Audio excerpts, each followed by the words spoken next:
কে সুন্নি কে ওহাবি পার্থক্য করার কোনো সুযোগ নাই। আল্লাহ রাসূল বলেছেন আও মুশাহিন, অন্তরে যদি হিংসা বিদ্বেষ পোষণ করো যে সে তো আমার তরিকার মানুষ না, অতএব তার সালাম দেওয়া যাবে না, তার সাথে আত্মীয় করা যাবে না, তার পিছনে ইক্তেদা করা যাবে না। না, এই চিন্তা করলে তোমার ইবাদত আল্লাহর দরবারে কবুল হবে না। রমজানের আগেই মধ্য শাবানের রাত্রিতে আমাদেরকে এই প্রস্তুতি শিখিয়েছেন, ইল্লা লিল মুশরিকিন, আল্লাহর সাথে শিরক ছেড়ে দাও। কোন অবস্থাতে আল্লাহর সাথে শিরক করা যাবে না, মাজারে মান্নত করা যাবে না, মাজারে সিজদা করা যাবে না, কবরওয়ালা আমাকে কিছু দিতে পারে এই চিন্তা অন্তরে পোষণ করা যাবে না, এক আল্লাহ আমার সব কিছু করতে পারে এই চিন্তা অন্তরে পোষণ করার নাম হলো ঈমান। দ্বিতীয়ত হলো ইল্লা লিল মুশরিকিন নাও মুশাহিন, অন্তর থেকে হিংসা বিদ্বেষ ছেড়ে দাও। ডক্টর আব্দুল্লাহ জাহাঙ্গীর রাহিমাহুল্লাহ তিনি বলেছেন, একজন মানুষ দাড়ি ছোট রাখতে পারে, দাড়ি ছেঁচে ফেলতে পারে, একজন মানুষ নামাজ কম পড়তে পারে, একজন মানুষ আমার চাইতে অন্য তরিকার হতে পারে।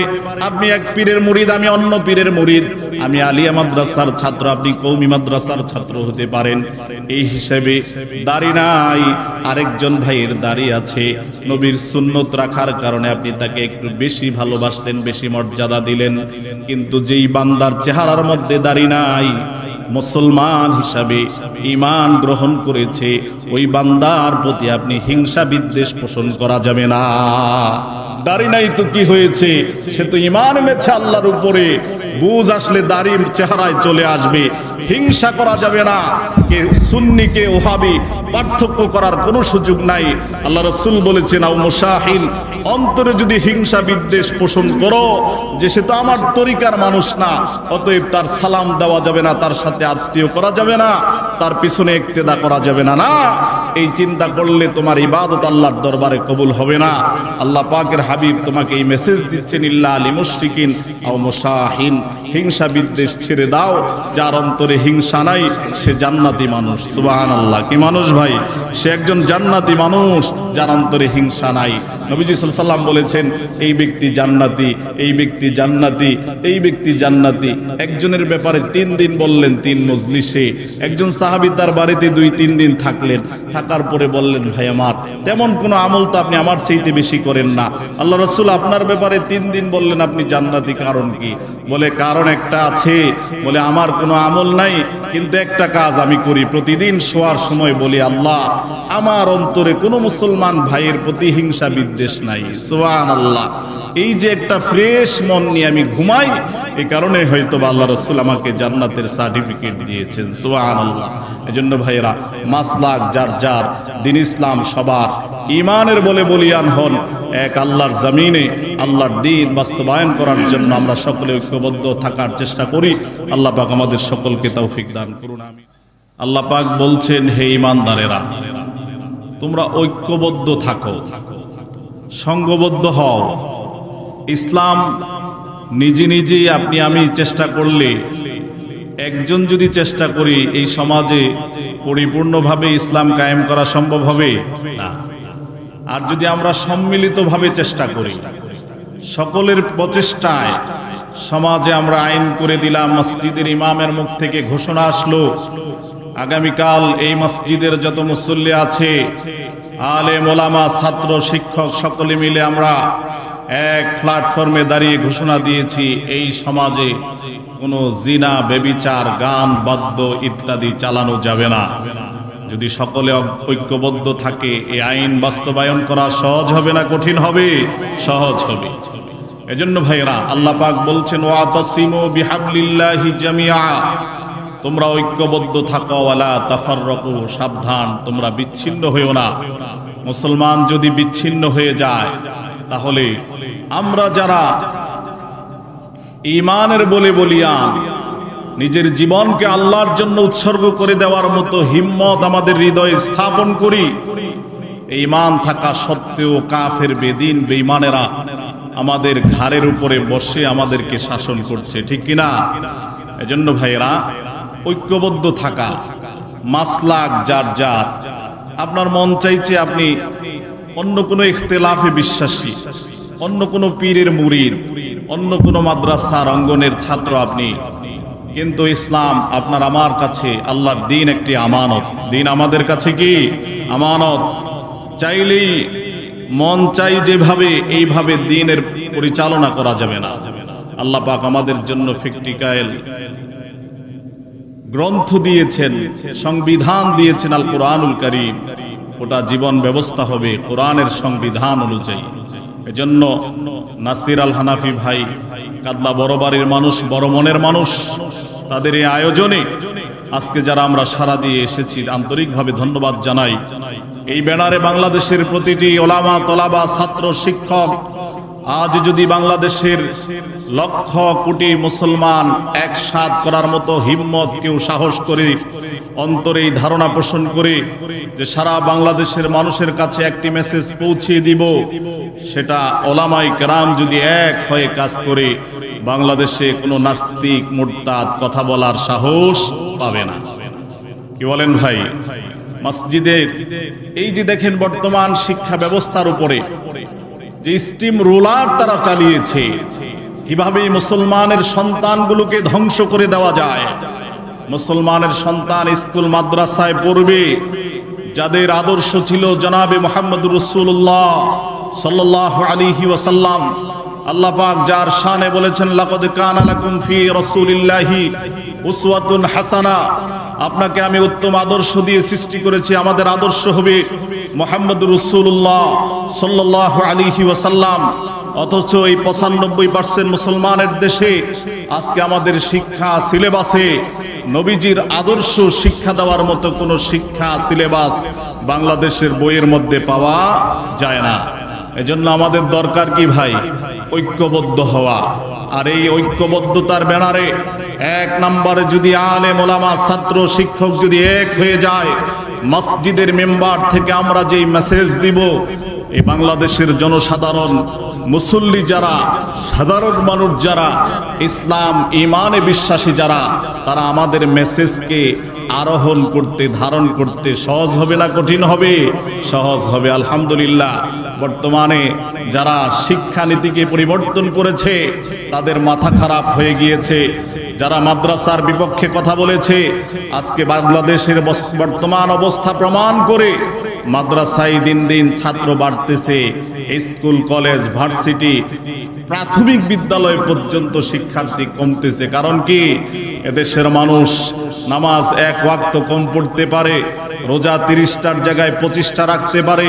এদেশের মানুষ পাঞ্জাবি কম পড়তে পারে, দাড়ি সবাই নাও রাখতে পারে, কিন্তু এদেশের মানুষ ইসলাম ঈমানে বিশ্বাসী। আল্লাহ এবং আল্লাহর বিধানের উপরে কোনো আঘাত আসবে, এদেশের দিন মজুর একজন মানুষও সেটা মেনে নিতে পারে না। এজন্য ভাইয়েরা, আমাদের সময় এসেছে ঐক্যবদ্ধ হওয়ার।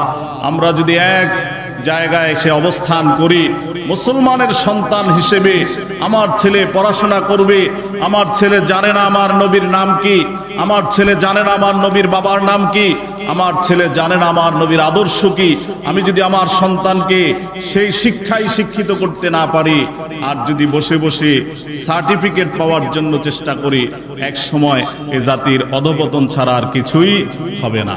এজন্য ভাইয়েরা, আয়োজনটা আজকে ছোট্ট হতে পারে, কিন্তু মহৎ উদ্দেশ্য বড়। যে আমরা চাই কাদলা গ্রামের সমস্ত ওলামায়ে কেরাম, সমস্ত আলেম তোলাবা যারা আছে, তারা যদি এক হয়ে একটা প্ল্যাটফর্মে এসে দাঁড়াতে পারে, যে এই সমাজে কোনো খারাপ কাজ করতে দেওয়া হবে না, এই সমাজে গান বাদ্য আবাদে চলতে পারবে না, নেশাখোর যারা তারা রাস্তাঘাটে মানুষকে হয়রানি করতে পারবে না, এইরকম কোনো নির্দেশনা যদি ওলামায়ে কেরাম এক জায়গায় এসে দাঁড়ায়, তাদের কাছ থেকে যদি এরকম কোনো নির্দেশনা আসে, 10 দিনের মধ্যেই সমাজ পরিবর্তন হবে ইনশাআল্লাহ। কি বলেন? এজন্য ভাইয়েরা, আমরা দুনিয়াতে সহজ করে চলা ইসলাম আমাদেরকে শিখিয়েছেন। যাই হোক, আমি আজকে অল্প কয়েকদিন আছে মাহে রমাদানের।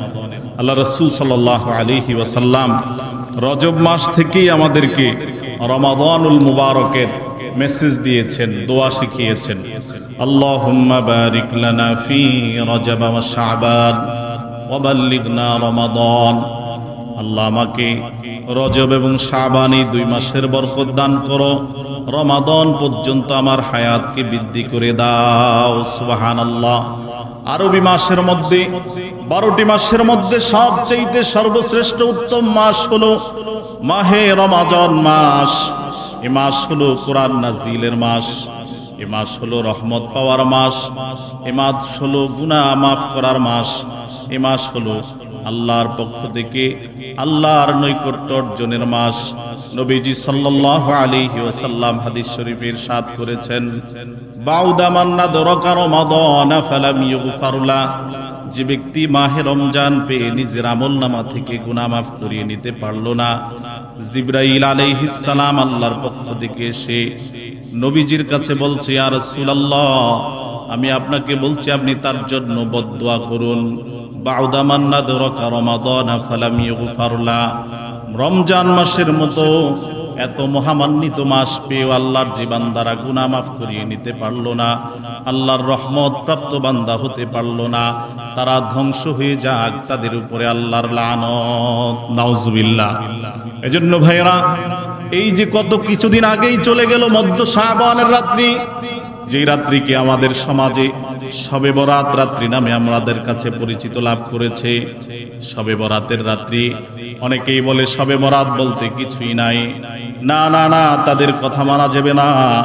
আল্লাহ রাসূল সাল্লাল্লাহু আলাইহি ওয়াসাল্লামের সহিহ হাদিসে নবীজি সাল্লাল্লাহু আলাইহি ওয়াসাল্লাম ইরশাদ করেছেন, আল্লাহ পাকের হাবিব বলেন, আল্লাহ তাআলা মধ্য শাবানের রাত্রিতে গোটা পৃথিবীর সমস্ত মাখলুকাতের দিকে আল্লাহ পাক রহমতের নজর দিয়ে তাকান, বান্দাদেরকে আল্লাহ পাক ক্ষমা করে দেন, ইল্লা লিমুশরিকিন নাও মুশাহিন, শুধুমাত্র দুই শ্রেণীর বান্দা ব্যতীত। এক নাম্বার হলো যারা আল্লাহর সাথে শিরিক করে, দুই নাম্বার হলো যারা অন্তরে অপর মুসলমান ভাইয়ের প্রতি বোনের প্রতি হিংসা বিদ্বেষ লালন করে। তাহলে মধ্য শাবানের রাত্রিতে আল্লাহর হাবিব সাল্লাল্লাহু আলাইহি ওয়াসাল্লাম বলেছেন, আল্লাহ পাক সমস্ত বান্দাদের দিকে রহমতের নজর দিয়ে তাকান, সকলকে আল্লাহ পাক ক্ষমা করে দিবেন। মাহে রমাদানের প্রস্তুতিমূলক একটি রাত্রি হলো মধ্য শাবানের রাত্রি। এই রাত্রিতে আমরা আল্লাহ পাকের কাছে কান্নাকাটি করেছি, দোয়া করেছি, কিন্তু আল্লাহ পাকের হাবিব বলছেন, এমন মহামান্বিত রাত্রি পাওয়ার পরেও মধ্য শাবানের রাত্রিতে আল্লাহ পাক সকলকে ক্ষমা করে দিবেন। এই ঘোষণা দেওয়ার পরে আল্লাহর হাবিব বলেন, দুই শ্রেণীর মানুষকে আল্লাহ পাক ক্ষমা করবেন না। এক নাম্বার হলো যারা ইল্লা লিমুশরিকিন নাও মুশাহিন, যারা আল্লাহর সাথে শিরিক করে, আল্লাহর সাথে যারা শিরিক করে তাদেরকে আল্লাহ পাক ক্ষমা করবেন না। নাউজুবিল্লাহ। শিরিক বুঝেন তো ভাই? হ্যাঁ, অংশীদার স্থাপন করা, আল্লাহর সাথে আল্লাহর রুবুবিয়তের সাথে অংশীদার স্থাপন করাকে কি বলে? শিরক বলে। আল্লাহ ছাড়া আমাকে আর কেউ কিছু দিতে পারে, আমার রিজিক কেউ বর্ধিত করতে পারে, আমার হায়াত কেউ বর্ধিত করতে পারে, আমাকে সুস্থ করতে পারে, আমাকে সন্তান দিতে পারে, এই রকম কোন চিন্তা চেতনা অন্তরে পোষণ করাকে কি বলে? শিরক বলে। কথা বুঝেননি ভাই? শিরক মুক্ত ইবাদত আল্লাহর কাছে সবচেয়ে দামি। কিয়ামতের ময়দানে আল্লাহ পাক অনেক বান্দাদের এরকম তালিকা চাইবেন যাদের গোটা জীবনে আমল কম হতে পারে, কিন্তু তারা আল্লাহর সাথে কি করে নাই? শিরক করে নাই। আল্লাহ পাক ওই বান্দাদেরকে মাফ করে দিবেন। সুবহানাল্লাহ। এজন্য ভাইরা, মধ্য শাবানের রাত্রি আমাদেরকে কি শিখিয়েছেন? ইল্লা লিমুশরিকিন, শিরক করা যাবে না। শিরক করা যাবে? শিরক করা যাবে না। আপনি হয়তোবা চিন্তা করেন যে আমি যে অবস্থায় আছি, এই অবস্থায় যদি এইভাবে না চলি তাহলে তো আমার চলা যাবে না, কিন্তু না, যে অবস্থায় থাকেন, বলা হয় আমরা অনেকেই মনে করি জীবন বাঁচানো ফরজ। এই কথাটা সত্য না ভুল? ভুল কথা, এটা একটা বানোয়াট কথা। জীবন বাঁচানো ফরজ নয়, বরং আপনাকে জীবনের বিনিময়ে ঈমান বাঁচানো কি ফরজ। জীবন চলে যাবে, ঈমান বিক্রি করা যাবে না। হযরতে বেলাল হাবশী রাদিয়াল্লাহু তাআলা আনহু কেমন ঈমানদার ছিলেন, আল্লাহকে কত বেশি তারা আল্লাহ পাকের রুবুবিয়তের কি পরিচয় তারা দিয়েছেন। বেলাল হাবশী রাদিয়াল্লাহু তাআলা আনহু উমাইয়ার গোলাম ছিলেন। উমাইয়া বেলাল হাবশী রাদিয়াল্লাহু তাআলা আনহুকে এত বেশি নির্যাতন করেছেন, মরুভূমির উত্তপ্ত গরম বালির উপরে বেলাল হাবশী রাদিয়াল্লাহু তাআলা আনহুকে শুইয়ে বেলালের বুকের উপরে পাথর দিয়ে চাপা দিতেন আর বলতেন, হে বেলাল, আমাকে তুমি আমি তোমার মালিক হিসাবে তুমি আমার ধর্ম গ্রহণ করো, এক আল্লাহর বরত্ব, এক আল্লাহর পরিচয় ছেড়ে দাও। বেলালকে জবান বন্ধ করে দিয়েছে, বুকের উপরে উত্তপ্ত বালির উপরে শুয়ে বুকের উপরে বিশাল পাথর দিয়ে বুকে চাপা দিয়েছে। বেলালের জবান থেকে বের হয়েছে আহাদ আহাদ, আল্লাহু আকবার। বেলাল যেন এক আল্লাহর পরিচয় দিচ্ছে, কুল হুয়াল্লাহু আহাদ। আল্লাহ পাক বলছেন, বলো আমি আল্লাহ এক, আমার কোনো শরীক নাই, আমি ছাড়া আমার দ্বিতীয় আর কোনো অতিথি নাই। আল্লাহ পাক একক আল্লাহ, আল্লাহ ছাড়া আর কোনো মাবুদ নাই, আল্লাহ ছাড়া কোনো ইলাহ নাই, আল্লাহ ছাড়া কোনো উপাস্য নাই। শাহজালাল রহমতুল্লাহ আলাই, বাংলাদেশে ইসলাম এসেছে ওলামায়ে কেরাম, পীর বুজুর্গ হক্কানি ওলামায়ে কেরামের মাধ্যমে দেশে ইসলামের প্রচার প্রসার হয়েছে। কিন্তু এর মানে এই নয় আপনি বাংলাদেশ থেকে, এই কাদলা গ্রাম থেকে 1000 টাকা খরচ করে শাহজালাল রহমতুল্লাহ আলাইহির মাজারে যাবেন, জিয়ারত করবেন, কোনো বাধা নাই। আপনি যদি এই নিয়ত করেন, আমাকে যদি আল্লাহ পাক একটি সন্তান দেয়, আমি শাহজালাল রহমতুল্লাহ আলাইহির মাজারে একটি ছাগল মান্নত করব, খাসি মান্নত করব। মাজারে মান্নত করা যাবে না, মাজারে মান্নত করা হারাম, মাজারে সেজদা করা যাবে না। কবরে যিনি শুয়ে আছেন, যত বড় আল্লাহ ওয়ালাই তিনি হন না কেন, মুহাম্মদুর রাসূলুল্লাহ সাল্লাল্লাহু আলাইহি ওয়াসাল্লামের চাইতে শ্রেষ্ঠ কবর, শ্রেষ্ঠ মাজার আর এই পৃথিবীতে নাই।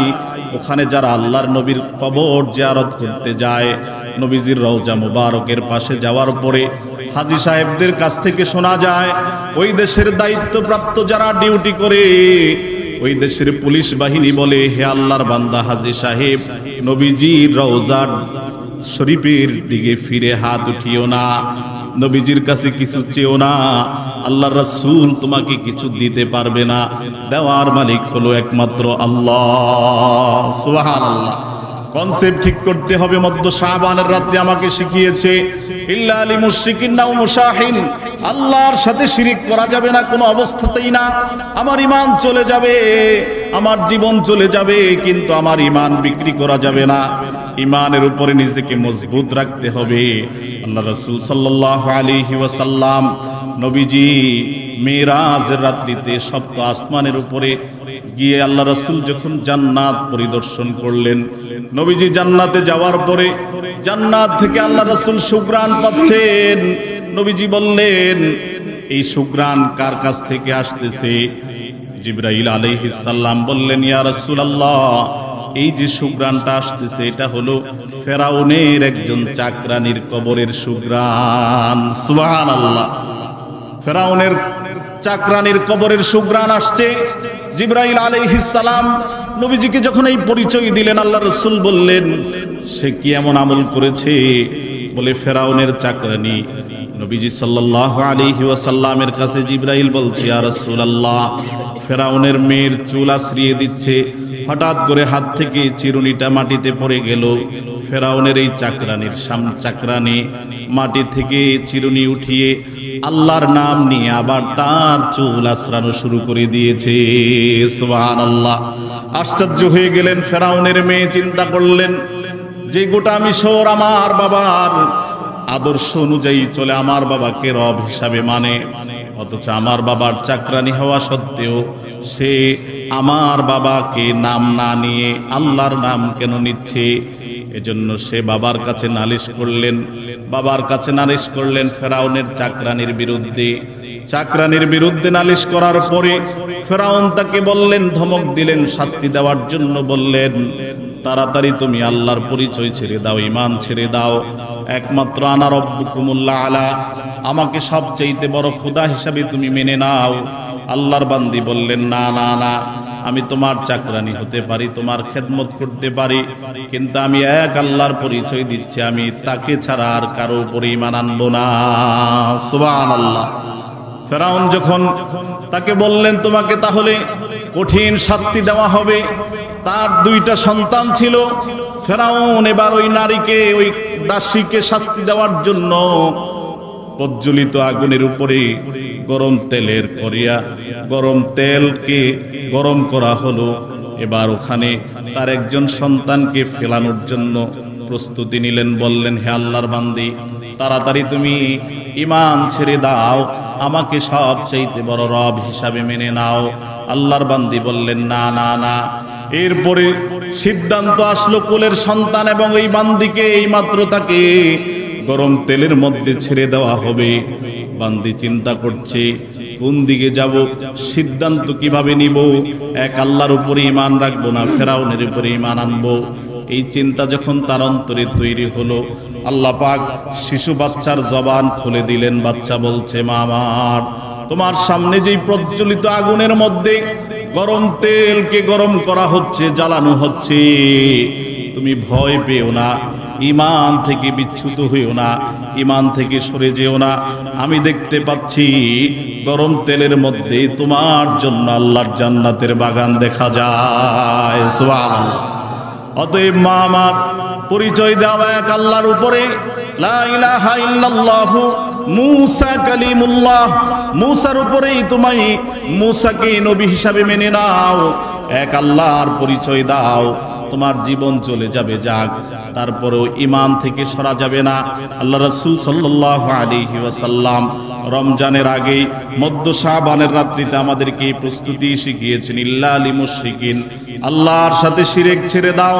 কোন অবস্থাতে আল্লাহর সাথে শিরক করা যাবে না, মাজারে মান্নত করা যাবে না, মাজারে সিজদা করা যাবে না, কবরওয়ালা আমাকে কিছু দিতে পারে এই চিন্তা অন্তরে পোষণ করা যাবে না, এক আল্লাহ আমার সব কিছু করতে পারে এই চিন্তা অন্তরে পোষণ করার নাম হলো ঈমান।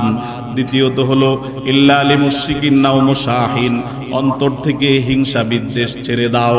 ডক্টর আব্দুল্লাহ জাহাঙ্গীর রাহিমাহুল্লাহ তিনি বলেছেন, একজন মানুষ দাড়ি ছোট রাখতে পারে, দাড়ি ছেঁচে ফেলতে পারে, একজন মানুষ নামাজ কম পড়তে পারে, একজন মানুষ আমার চাইতে অন্য তরিকার হতে পারে। আপনি এক পীরের মুরিদ, আমি অন্য পীরের মুরিদ, আমি আলিয়া মাদ্রাসার ছাত্র, আপনি কওমি মাদ্রাসার ছাত্র হতে পারেন। এই হিসেবে দাড়ি নাই, আরেকজন ভাইয়ের দাড়ি আছে, নবীর সুন্নত রাখার কারণে আপনি তাকে একটু বেশি ভালোবাসলেন, বেশি মর্যাদা দিলেন। কিন্তু যেই বান্দার চেহারার মধ্যে দাড়ি নাই, মুসলমান হিসাবে ঈমান গ্রহণ করেছে, ওই বান্দার প্রতি আপনি হিংসা বিদ্বেষ পোষণ করা যাবে না। দাড়ি নাই তো কি হয়েছে, সে তো ঈমান এনেছে আল্লাহর উপরে, বুঝ আসলে দাড়ি চেহারায় চলে আসবে। হিংসা করা যাবে না, কে সুন্নি কে ওহাবি পার্থক্য করার কোনো সুযোগ নাই। আল্লাহ রাসূল বলেছেন, আও মুশাহিন, অন্তরে যদি হিংসা বিদ্বেষ পোষণ করো যে সে তো আমার তরিকার মানুষ না, অতএব তার সালাম দেওয়া যাবে না, তার সাথে আত্মীয় করা যাবে না, তার পিছনে ইক্তেদা করা যাবে না। না, এই চিন্তা করলে তোমার ইবাদত আল্লাহর দরবারে কবুল হবে না। আল্লাহ পাকের হাবিব তোমাকে এই মেসেজ দিচ্ছেন, ইল্লা লিল মুশরিকিন আও মুশাহিন, হিংসা বিদ্বেষ ছেড়ে দাও। যার অন্তরে হিংসা নাই সে জান্নাতি মানুষ। সুবহানাল্লাহ, কি মানুষ ভাই, সে একজন জান্নাতি মানুষ যার অন্তরে হিংসা নাই। নবীজি সাল্লাল্লাহু আলাইহি ওয়াসাল্লাম বলেছেন, এই ব্যক্তি জান্নাতি, এই ব্যক্তি জান্নাতি, এই ব্যক্তি জান্নাতি।